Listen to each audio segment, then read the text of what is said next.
চাঁদের পরী। এক ছিল ছোট্ট একটি গ্রাম। গ্রামের চারপাশে ছিল সবুজ পাহাড় আর ঘন জঙ্গল।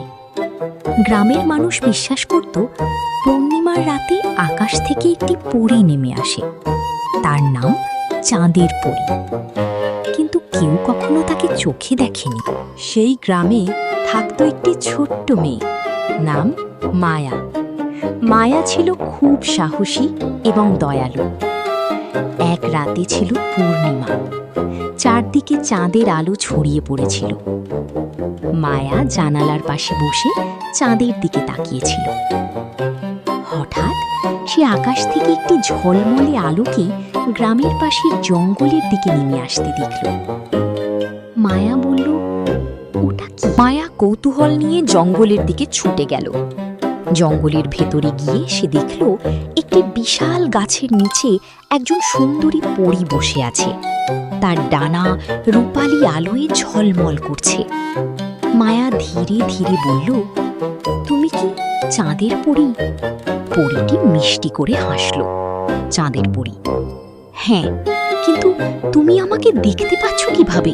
মায়া, জানি না, আমি শুধু তোমার কান্নার শব্দ শুনেছিলাম। পরীটি অবাক হল। চাঁদের পরী বলল, আমার জাদুর চাঁদের পাথরটি হারিয়ে গেছে। সেটি ছাড়া আমি চাঁদের রাজ্যে ফিরে যেতে পারছি না। মায়া বলল, আমি তোমাকে পাথরটি খুঁজে দেব। চাঁদের পরী মায়ার হাতে একটি ছোট্ট রূপালী ফুল দিল।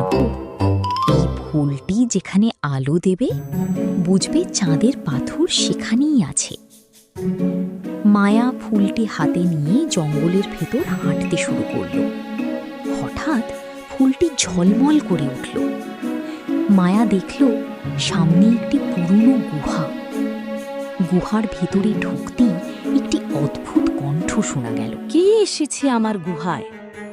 মায়া ভয় পেলেও সাহস করে বলল, আমি চাঁদের পরীর চাঁদের পাথর খুঁজতে এসেছি। হঠাৎ সামনে একটি বিশাল দৈত্য দেখা দিল। দৈত্যটি বলল, পাথরটি আমি নিয়েছি। তুমি যদি এটি নিতে চাও, তাহলে আমার 3টি প্রশ্নের উত্তর দিতে হবে। মায়া রাজি হল। দৈত্যটি, পৃথিবীর সবচেয়ে মূল্যবান জিনিস কি? মায়া বলল, ভালোবাসা। দৈত্যটি আবার প্রশ্ন করল, সবচেয়ে শক্তিশালী জিনিস কি? মায়া বলল, সাহস। আর সবচেয়ে সুন্দর জাদু কি? মায়া একটু হেসে বলল,